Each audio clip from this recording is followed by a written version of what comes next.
that is hypertension. Now, in this class, in the ensuing 30 to 40 minutes, probably I will cover another important cardiovascular disease, that is coronary artery disease, ischemic heart disease, and acute coronary syndrome. I will familiarize you with the terminology and I will let you know what is meant by an IHD, what is the cause for most important cause for this ischemic heart disease, that is atherosclerosis, and how atherosclerosis develops and how it affects. I think you know the pathology, but still I'll briefly let you know about the clinical important points about it. Then the important features of coronary circulation in terms of its function and in relation to infection, ischemic heart disease, and then about an angina pectoris. So this is what I am going to cover in the ensuing 40 minutes. See, this coronary artery disease is an important cause of death worldwide. Of course, the corona might have taken over, but for that, this is an important cause of morbidity and mortality in the world over. That's why the importance has grown out of proportion and lot of development has happened in recent years for the treatment of coronary artery disease. This coronary artery disease includes angina to acute coronary syndrome. So angina, unstable angina, acute MI, both STEMI and NSTEMI, cardiac failure, and sudden cardiac death. So these are the spectrum of conditions which form the coronary artery disease. So the coronary artery disease can cause from angina to unstable angina, acute myocardial infarction, STEMI and NSTEMI, cardiogenic shock, and sudden cardiac death. So these are all the various syndromes of this STEMI, cardiogenic shock, and sudden cardiac death comes under the term acute coronary syndrome. This is a disease with the longest incubation period, and in fact, it begins even from the second decade of life. You can see the changes in the vessels. You can notice the changes in the vessels, that is, development of atherosclerosis. So, but it progresses asymptomatically until the age of, say, fourth, fifth, or even sixth decades. Of course, it is occurring, the symptomatic coronary artery disease is coming little early in our subcontinent, especially in India, but in the Western countries, it is little than sixth decade. So now what is this ischemic disease all about? So this is condition wherein there is an inadequate supply of blood and oxygen to the myocardium. There is an inadequate supply to match its requirements of both blood and oxygen. So oxygen requirements of the myocardium commensurate with metabolic needs are not being met. This is called as ischemic heart disease. When it occurs when there is an imbalance between the oxygen supply and demand. For example, the demand is more, supply is less, yes, it can occur. So what are all the conditions that will lead to this mismatch? I am going to cover in the next few minutes. But most important factor that contributes to this ischemia is atherosclerosis of the coronary vessels, epicardial coronary arteries. Of course, this atherosclerosis can occur anywhere in the vascular tree. It can occur in carotids, it can appear for a stroke, it can occur in the peripheral vessels, it can form a peripheral vascular disease. It occurs in the epicardial coronary arteries. This leads to ischemic and acute coronary syndromes. Apart from atherosclerosis, there are some other causes for epicardial coronary diseases, that's the coronary artery disease. Aortitis, vasculitis, and some autoimmune diseases can also cause coronary artery disease. But being atherosclerosis being the most important, we will restrict our discussion. So what are the factors that promote atherosclerosis? What we call as risk factors. These risk factors can be divided into modifiable and unmodifiable risk factors. For example, age, sex, genetics, personality. So these are all not modifiable. Whereas physical activity, alcohol intake, your dietary consumption, obesity, lipids, that is high LDL and low levels of HDL, can be a forerunner for atherosclerosis. Cigarette smoking, hypertension, and diabetes mellitus itself is will accelerate atherosclerosis. So these are the things which can be modified by means of either treatment or change of your dietary pattern and your lifestyle habits. But whereas age, sex, and genetics cannot be modified. So these are some of the risk factors. Now, I will let you know how this develops. So this atherosclerosis is having an inflammatory disorder of the arterial wall, wherein there is a collection of lipid-rich deposit in the vessel wall. What we call it as a plaque. The entire discussion centers around this plaque, the development of plaque erosion, rupture is the most important cause for sudden development of either ischemic or from ischemic heart disease to acute coronary syndrome. As long as this plaque is not obstructing, as long as this plaque is not ulcerated or disrupted, the disease remains silent or asymptomatic. When this plaque becomes so big enough to obstruct the flow, then the ischemic symptoms will manifest. Or sometimes this may break over, this may rupture, this may get eroded, and then this will start a cascade of activity leading to thrombosis and embolization. So as long as this is clinically silent, patient will remain asymptomatic.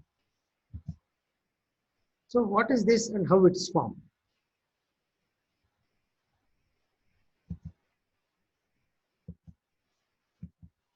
You can see here,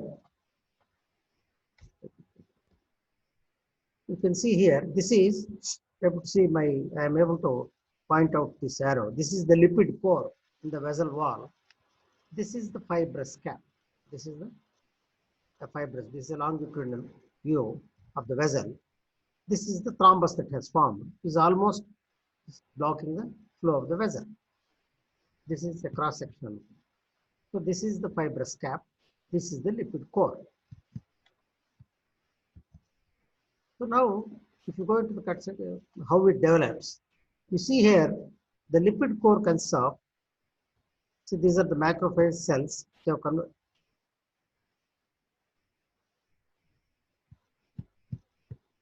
See, this is the macrophage. This gets converted to a foam cell. Lipid-laden cell is called as a foam cell. These are the T cells. The blue ones are the T cells.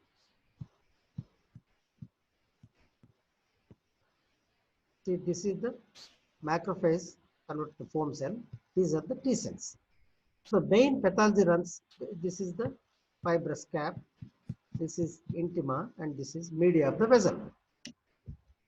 So what happens is, when this inflammatory cell is stimulated, this releases gamma interferon, and this causes dysregulation of collagen metabolism, and this leads to decreased production of collagen. This also attaches to CD4 ligand and enhances the production of metalloproteins, matrix metalloproteins 1, 8, and 3, which also causes collagen degradation.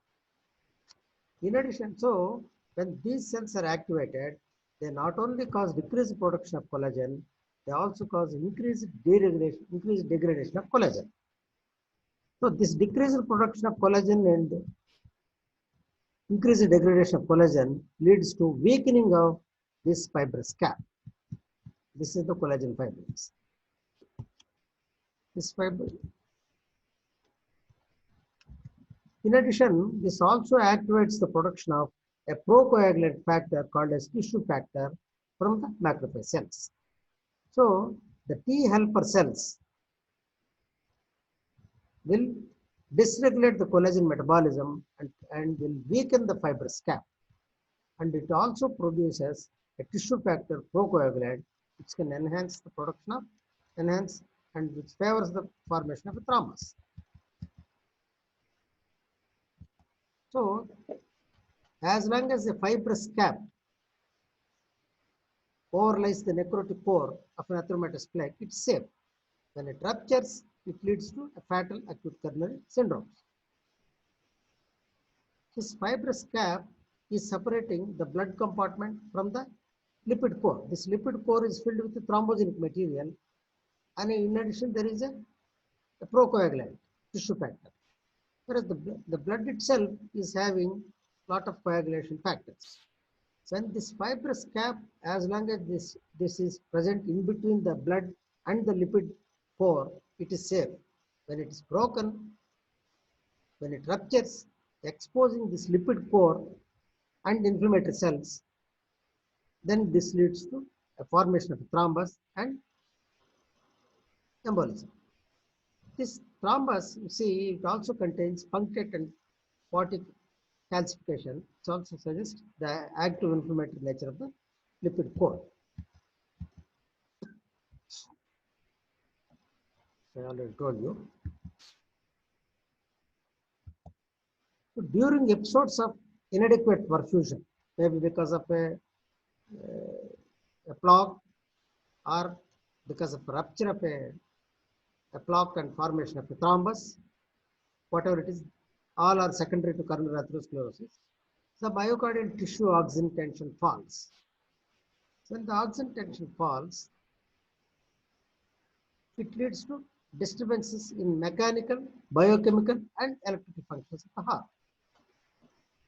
The mechanical functions leads to decreased movement. This is called as dyskinesia, akinesia, or hypokinesia of the wall of the ventricle. It also leads to some biochemical changes and electrical function. The electrical functions will be reflected in ECG. So the formation of a plaque, its obstruction and rupture can produce various clinical syndromes. That is, it may be a stable angina as long as this is obstructing the flow. Ischemia due to a fixed atheromatous lesion causing obstruction to flow produces an angina. A dynamic obstruction with vasospasm can produce an unstable angina. A rupture of the plaque producing a thrombus and occluding suddenly the distal flow of an epicardial coronary vessel produces an acute MI. If the quantum of cardiac tissue is involved is more than 25%, it produces cardiogenic shock or heart failure. If the quantum of myocardium involved is very high, it's around 35 to 40%, then it produces sudden cardiac death. In between, it may produce a lot of electrical disturbances like ventricular arrhythmias, asystole. All these things can also patient can present with various consequences of this atherosclerotic plaque and plaque rupture phenomena. This I can tell later. So now, in this syndrome, in this class, first we will learn about only angina pectoris. Angina pectoris. So what is this angina pectoris? I think now you know about, I think you are thorough about this coronary atherosclerosis. I think you have understood that. So this is the, just let me repeat this. So there is a lipid core surrounded by means of a fibrous cap separating the blood. As long as there is a fibrous cap separating the blood and the lipid core, probably patient is safe. Only thing that can happen is, if this is sufficiently large enough, it can block the blood flow and produce an angina. But when the fibrous cap becomes weak, this can become weak because of activation of the macrophage cells producing gamma interferon and dysregulating the collagen synthesis. Then this leads to rupture. This produces thrombus and suddenly it occurs producing acute coronary syndrome. So now coming to the angina pectoris. So angina pectoris is a clinical syndrome. It's a symptom caused by a transient ischemia of the myocardial wall. This occurs when there is an వదలన్న పెద్దమ్మా. between myocardial oxygen supply and demand.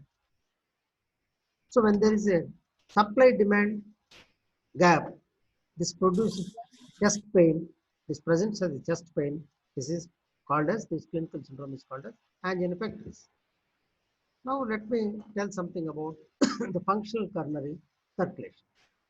So the coronary circulation is determined by the oxygen demand of the myocardium. The myocardial oxygen demand depends upon the heart rate, the contractility of the heart, and myocardial wall tension, the stress. Whereas the supply is determined by coronary blood flow, whether it is able to flow normally or not, any obstruction, maybe a thrombus, a plaque, or an obstruction emboli, or oxygen carrying capacity of the blood. So a balance of these features will determine the coronary circulation. The oxygen carrying capacity of blood depends upon the hemoglobin, whether it's normal or abnormal, decreased or a normal hemoglobin or abnormal hemoglobin sometimes will have, and inspired level of oxygen, sufficient presence of oxygen, and the pulmonary function. All these things will determine the oxygen carrying capacity of the blood. Whereas the coronary circulation, if you take the epicardial coronary artery, leads to a small artery, then a precapillaries and capillaries. These are the various divisions of epicardial coronary vessel. Of this, if the epicardial coronary artery is normal, the major resistance is faced by the major resistance to blood flow is faced in the capillaries and arterioles.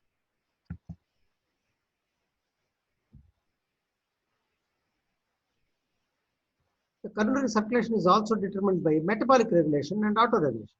Normally, the intramyocardial vessels, that capillaries and pericapillaries, dilate to meet the metabolic requirements. Suppose if there is any problem to dilate, then probably there is a mismatch. And they are also adapt to physiological alterations in response to blood pressure to maintain the coronary blood flow. So the coronary circulation depends upon metabolic regulation, autoregulation, in addition its patency. All the patency, that is resistance to flow. All these things will determine the coronary circulation.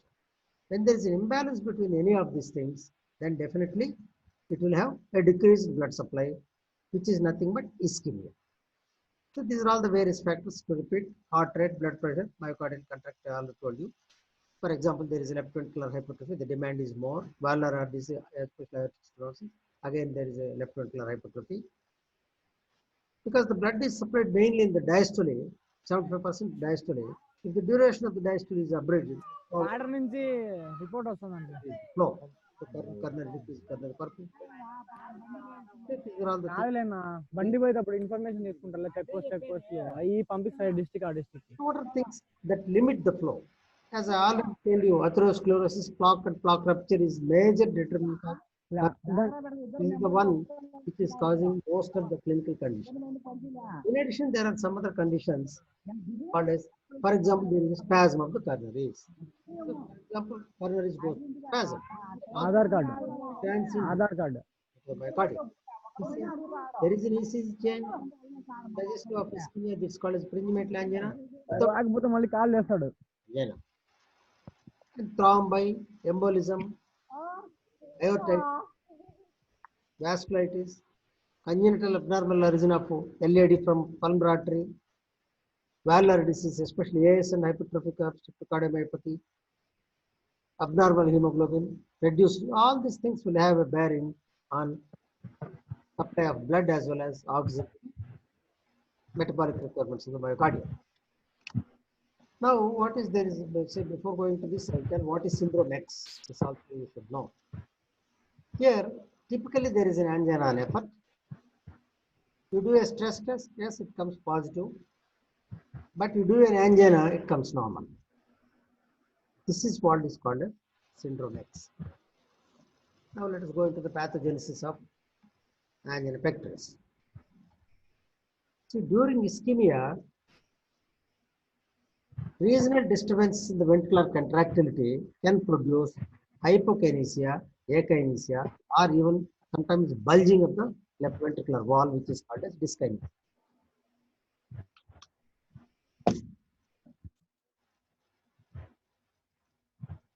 The ischemia is very transient. It is associated with angina. When it is prolonged, it leads to loss of blood supply to the part of the myocardium, and a part of the myocardium will die.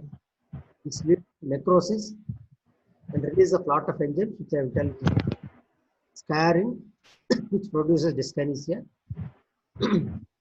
Sometimes the entire thing may go without any symptoms, or it may present as an acute. Now, what are the clinical features of angina? So, simple reduced blood supply without damage to the myocardial tissue is angina. So, what are the clinical features of angina? How it presents clinically? Usually, the patient presents with chest pain located at the center of the chest. He shows with a fisted hand over the sternum, center, and it is diffuse. So it is location. And take the duration, it's only short duration, it takes only less than 5 minutes. It lasts less than 5 minutes. Radiation. It radiates to the left side of the shoulder and arm, and the medial side of the arm. Rarely it can also radiate to the jaw, neck, occasionally they radiate to the back. So a typical angina chest pain is situated in the center of the chest, and it is transient, lasting for 3 to 5 minutes. It radiates to the left side of the arm. The characteristic is tight, squeezing, or choking. Heavy. He says, see, depends on his language and his education status. He will tell various words, as though somebody is sitting on my chest, or as though some weight has been put on my chest. Like that, depending upon the language, his academic status and all, he will tell. But it appears tight, as though somebody is squeezing and choking. That's what he expresses. What are the things that makes him to get this episode? Usually, the angina occurs with exertion, especially after hills, chilly weather, is going up the hills. It's a very classical description. So, it's caused by the exertion. Only what is the work he is doing regularly will not have. Suppose he will do some more work, some exertion. For example, getting up the steps, flights of steps, or carrying a weight, especially after meals. So these are the things. So the patient will be able to tell what are the things that precipitates chest pain in him. This type of typical chest pain. He will also be wise enough to tell how it is relieved. He may take it. So this is an angina. It's a very classical clinical picture. Sudden onset of chest pain over the center of the chest with heaviness and all, radiating to the medial side, caused by some exertion and relieved by rest. Or sometimes it may be relieved by a tablet of the patient will classically tell by putting a tablet underneath the tongue, I am getting relieved. Sometimes there are some associated features with it. That is, patient may feel breathless or may have a brief episode of sweating. So this is a classical angina. So a classical angina starts in the center of the chest pain, shows this fist over the sternum, what is called as a Levine sign, and it radiates to the medial aspect. It lasts transiently for less than 5 minutes. The character is tight, squeezing, or choking, or somebody is sitting heaviness, precipitated by some activity, relieved by rest or a tablet, may be associated with breathlessness or some sweating. So when the patient presents like this, the important thing is you have to distinguish this from a non-cardiac type of chest pain. What are the non-cardiac causes of chest pain? See, the chest contains so many structures apart from heart. For example, the skin. A herpes zoster can have a chest pain. Our patient will have a fall. There is a fracture and trauma that can also produce a chest pain. Or patient can have pain because of pneumonia. Patient can have because of pleuritis. Patient can have chest pain, pericarditis. So these are the things which can produce other types of non-ischemic type of chest pain. For example, a pericardial chest pain will typically radiate to the three borders of the trapezius, and it becomes relieved on leaning forwards, and it becomes aggravated on lying down. Very characteristic. Whereas this type of chest pain, angular type of chest pain, occurs, it becomes more with exertion, relieved with tablet or rest. Whereas a pericardial type of chest pain is relieved on leaning forwards, whereas aggravated on lying down, and it radiates to the three borders of the trapezius, not to the middle border. So this differentiates a pericardial type of pain this way. Whereas GERD also can present like this. Esophagitis, gastroesophageal reflux disease can also present. Hepatitis, because of enlargement of the liver, tightening the Gleason's capsule in case of early hepatitis. Infectious hepatitis can also present a chest pain. A diaphragmatic pain also sometimes radiates like this. So these are all the conditions. Clinically, you have to identify a non-cardiac pain from chest pain. There are so many differential diagnoses that I will tell. So what are the things that precipitate angina? Physical exertion, cold exposure, heavy meals, emotion. Sometimes dreams. Patient in dreams will get chest pain. This is called as a nocturnal angina. Suppose if the patient is lying down, if it gets, it's called as decubitus angina. Why it happens is, when the patient lies down, the cardiac output increases. There is a strain on the heart. Probably it's not able to receive its oxygen supply. Then the patient manifests as angina. There is what is called as a walk-through angina. Patient will develop chest pain. If he continues to do exertion, it gets relieved. This is also called as a walk-through angina. This pain can be scored by means of what's called Canadian cardiac scoring. Canadian Cardiovascular Society has given some scoring. So this is a class 1 to class 4. Class 1 is angina only during strenuous exercise or physical activity, rigorous physical activity. In class 2, he is able to do the activity, but there is a slight limitation with chest pain. In class 3, moderate limitation is there with even daily day-to-day activity. Whereas he is not able to do anything, he is having chest pain even at rest. This is called as class 4. When the patient presents typically with such a type of anginal type of chest pain, it is typical radiation lasting for a short duration associated with the characteristics of that pain and all, then you have to take history and physical examination. What are the things in physical examination that may give a clue towards this? Usually the physical examination of exam patient may be normal. Only thing, you have to search for risk factors, evidence of any atherosclerosis like xanthelasma, evidence of vascular disease like peripheral vascular disease, a renal bruit, or a carotid bruit. All has to be examined. All these things will point towards an atherosclerosis, because when there is an atherosclerosis of the peripheral vessels, definitely coronary vessels are likely also to have a severe atherosclerosis. So a peripheral vascular disease, other bruit, carotid bruit, or the bruit elsewhere, aortic aneurysms, all these things, xanthelasma, xanthoma, all these things will suggest that probably atherosclerosis is the probable cause. In addition, the factors which aggravate atherosclerosis like diabetes mellitus, cigarette smoking, hypertension, all these things has to be excluded. By examining the fundus, you can see for diabetes and hypertension changes. You have to exclude any thyroid disease because this also can produce to dyslipidemia, and which can also aggravate atherosclerosis. Anemia has to be excluded. The patient having any left ventricular hypertrophy, which can predispose to angina because of increased demand and decreased supply, that can be revealed by means of heaving effects, or at the time of angina, if they examine the patient can show you dyskinesia of the apex because of mechanical disturbance. Because of decreased blood supply, the mechanical disturbance will affect as a LV dyskinesia. And there may be an S3 and S4, a gallop rhythm may be heard when the patient is examined during an episode of angina. But if you examine in between, patient may be totally normal. And sometimes if the papillary muscle is also can lead to dysfunction of the papillary muscle because of ischemia, that can produce a transient mitral regurgitation murmur.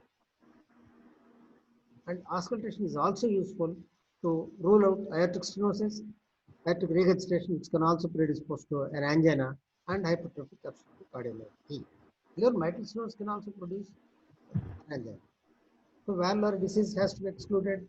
Evidence of atherosclerosis, evidence of accelerated atherosclerosis, diabetes mellitus, thyroid profile, and his lifestyle changes contributing to atherosclerosis like smoking, obesity, dietary patterns. All these things has to be excluded. Then how do we evaluate this patient? So once you have a clinical doubt that this patient is having angina, then what are things you have to do? In between, the basic thing is in laboratory abnormality, the blood test and all may not reveal anything. For anemia and thyroid test, they may not be contributory, and you have to do lipid profile and all to identify dyslipidemia. But the confirmation of diagnosis in between anginal episodes, the ECG may be normal. Resting ECG may be normal. But if if you record an ECG during an angina episode, it may show a planar or a down sloping depression. This you can see here. You can see here, this is a planar depression, horizontal or planar depression. This is a down sloping depression. So the preceding TP segment, this TP segment is considered as an axial line. So I have to compare the ST segment with the TP segment.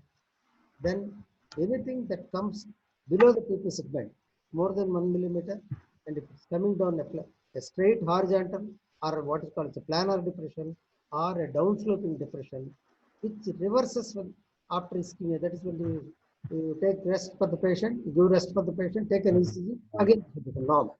This suggests an ischemia. So a reversible changes, the changes of horizontal, planar and downsloping ECG changes during an episode, which can be reversed after rest, or T wave changes, maybe flattening and inversion. All these things will suggest patient is having an angina. These patients, suppose for confirmation, you can do stress testing. The stress testing is done over means with treadmill or a bicycle ergometer. Commonest is TMTR, what you call TMTR treadmill. For every 3 minutes, the inclination and speed also alters in this machine. Based on that, patient, if he is mobile and not otherwise contraindicated, you can ask him to walk. ECG monitoring, the heart rate and blood pressure monitoring, and symptom monitoring of the patient has to be done, because there is a possibility of mortality also associated with TMT. So it has to be done carefully. So to select the patient, patient should be able to mobile if he is not having any bedridden or not having osteoarthritis and all, is able to walk on the treadmill. So such patient has to be selected, not otherwise contraindicated. Then this is called as a growth protocol. Standard protocol, everybody follows growth. Wherein from the treadmill, a mechanism is patient walks on it. Every 3 minutes, the inclination and speed alters.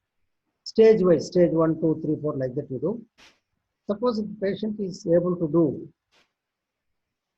well without any ECG changes and without any symptoms for sufficiently around 10 minutes, 30 minutes and all, this is normal. If the patient develops ECG changes, what I already told you, any change in the ST segment more than 2 millivolts depression on the workload, or if the patient becomes symptomatic and change occurs in the second stage itself, or the changes persist more than 5 minutes even after stopping of exercise, all these things will suggest an adverse prognostic events. Echo also can be done. Echo will be normal normal if it's done, but this can be done with a pharmacological stress by giving a dobutamine. This also will suggest, and this will produce a pain as well as this will produce a dyskinetic or hypokinetic signal. So ECG, stress ECG are the important tests which are regularly done. For other things, echo. Next, other things done are which are generally done in advanced centers are stress imaging by using a nuclear pharmaceutical called as technetium-99 labeled tetraphosphate that can be injected, and a scintigraphy, a test and exercise can be taken. That shows a defect like this. So this is a test. This is a defect. Means this is a decreased blood supply. This reverses after giving rest. So during a normal person, if you inject this, it will come like this. Then you put him for stress. This shows an ischemia. Then you take rest and then again record. It will come back like this. This suggests that patient is having defect only during exercise and ischemia. For example, if this defect persists in the beginning as well as even after exercise also, this suggests an infarction signal. So the ischemia and infarction can be differentiated by means of a nuclear medicine test called as stress imaging. The thallium can be used with thallium imaging, or the latest is technetium-99 tetraphosphate. There is what is otherwise called as a MOGA scan, multi-gated acquisition scan. What is the advantage over the perfusion scan is this can image the LV size, it can measure the ejection fraction, and it can also document the wall motion abnormality. So, resting abnormalities will suggest again infarction here, whereas abnormalities that occur only during exercise will suggest ischemia. So this is also another method of documenting. A non-invasive method is a multi-slice 64 or 124 multi-slice CT angiography. This is quite non-invasive, though it's costly and there is a radiation exposure. But the radiation exposure of CT scan is less compared to radiation. So by multi-scan CT and by 3D mapping, you can map the entire thing. This is also one method of examining the health of the cadaver's. Here, the calcium score can be estimated by means of what is called as electron beam CT, EBCT. Coronary calcium score can be measured. This correlates with the arthritis. Of course, MRI also can be done. Final definitive test for documenting atherosclerotic lesion of the kidney is the definitive diagnostic test is coronary angiogram. This is done in advanced centers where there are facilities for all these things. It can be with a low mortality, not that it's free of mortality, definitely it is also mortality of 0.1% and morbidity of 5%. It's an invasive and costly procedure. It's recommended only in cases with a high probability of coronary disease. But definitely it's got to help with the coronary vessel, epicardial coronary vessel.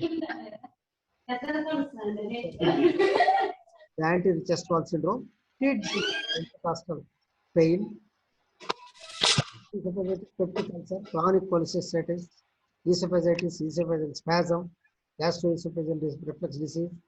MVP also can present a chest. Epitropic cardiomyopathy, pericarditis, I told you, aortic valvular disease. All these things can present as angina, which has to be clinically differentiated or investigated appropriately. Then coming to the most important, management of angina. The first thing is when you confirm the diagnosis of angina by means of ECG or by means of echo, then you have to subject the patient, you have to assess his risk, the chance of you getting an acute MI, and based on that, you have to plan for either medical management or an invasive management. Now, let me tell the medical management of angina here. First thing is you have to control the risk factors. Lifestyle changes, I already told you in hypertension.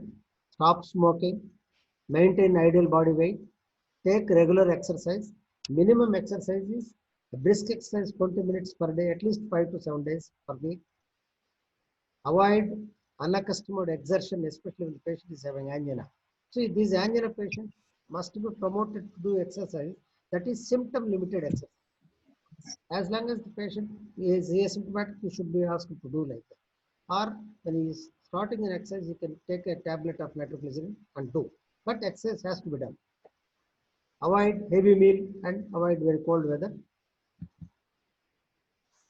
Then, in addition, patient has to be treated. Statins is compulsory for all these patients because they have a modulating effect over the plaque and they have pleiotropic effects.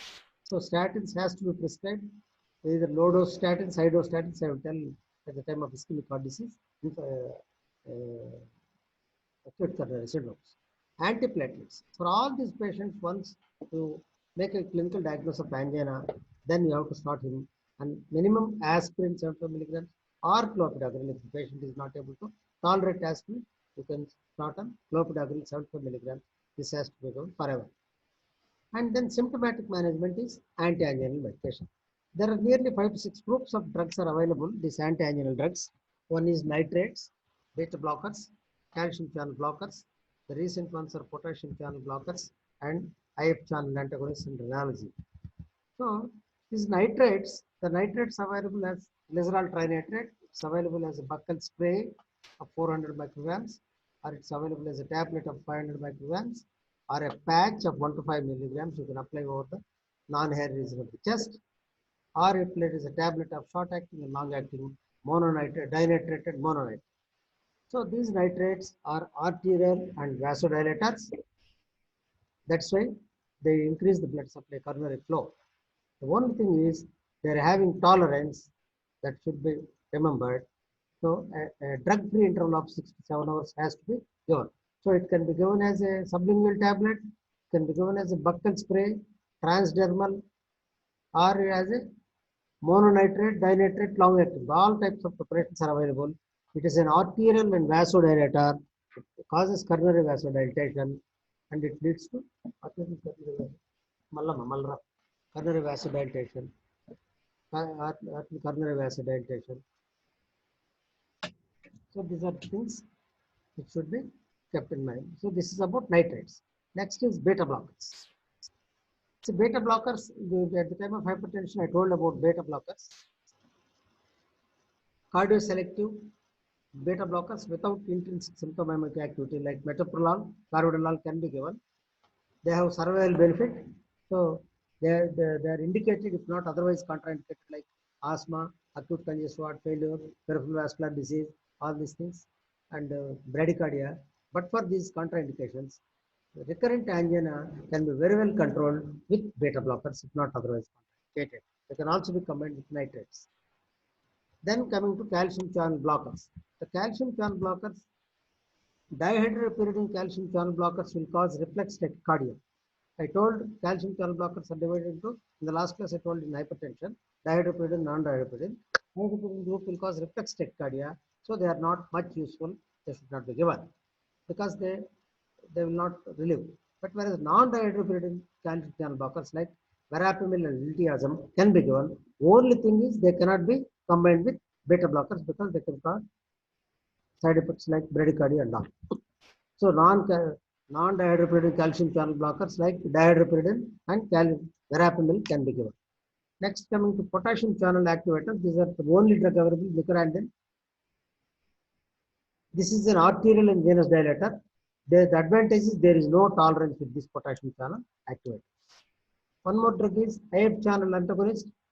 This drug induces bradycardia by so this decreases the heart rate, and this by modulating the ion channels in the sinus node. It doesn't inhibit myocardial contractility, so this can be safely given in heart failure. Whereas the calcium channel blockers you must be careful in giving during heart failure, whereas the IF channel inhibitors can be given. This ivabradine, example is ivabradine. Ivabradine is the drug. It can be given as 5 milligrams or 5 milligrams OD or BD. This is the drug which can be given even in heart failure. Next is ranolazine. This acts on the sodium current of the coronary artery smooth muscles.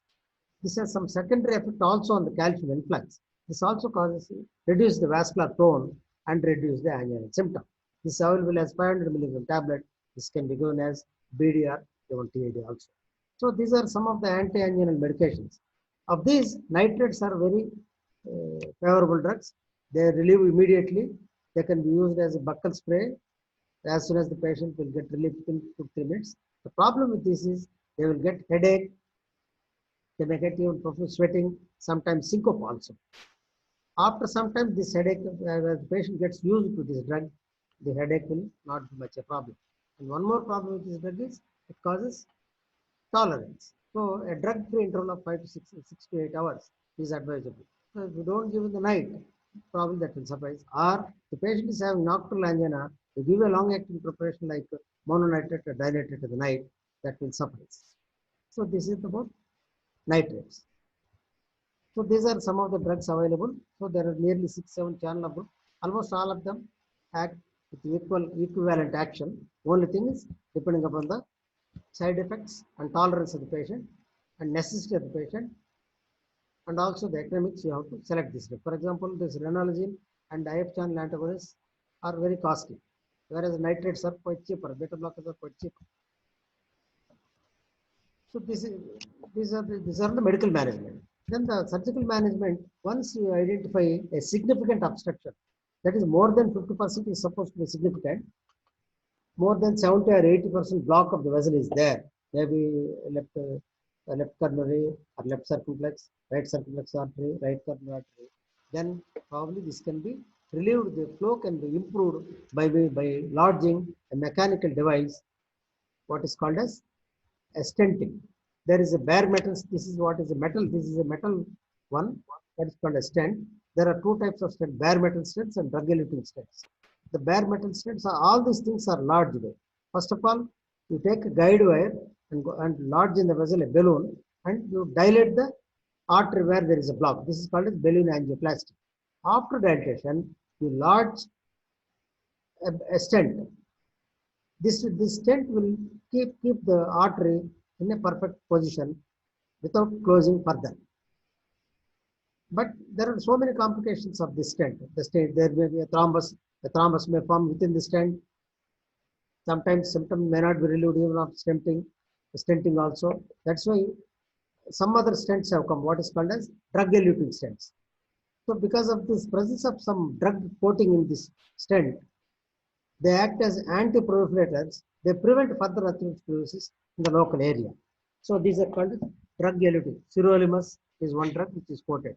So there is what is called as drug-eluting stents and bare metal stents. These stents will prevent further narrowing of the vessel for some time. They will be effective for 10 years.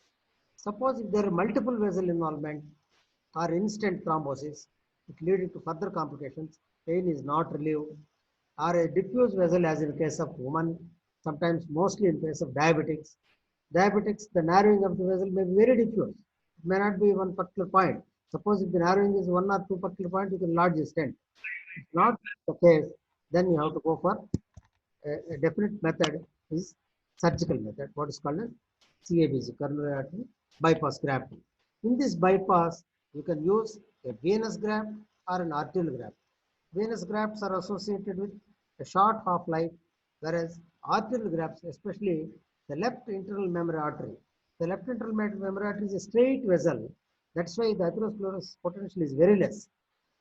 One basic thing is any vessel which is having a lot of curves and tortuosity, the atherogenicity is more. The lima, left internal memory artery, is one vessel which is straight. So this is what is shown here. This is used for a bypass. See here, this lima vessel is being anastomosed. This is the site of block. This is the place where they are getting anastomosed. In the same way, this is the venous graft. You take from the saphenous vein, you reverse it, and then put a graft from coronary artery to the, you just cross the block and put it as an anastomy. So the anastomosis can be done with a venous saphenous vein by reversing it or by means of the vessel. Now a lot of advancements of CABG have come. They are doing without heart and lung machine also, half pump. The surgeries they are doing in beating heart also. Previously they used to stop the heart, then freeze it, put the patient in heart lung machine and do it. Now there is no need. Now beating heart surgery has come. In his heart function, his circulation will be carrying on.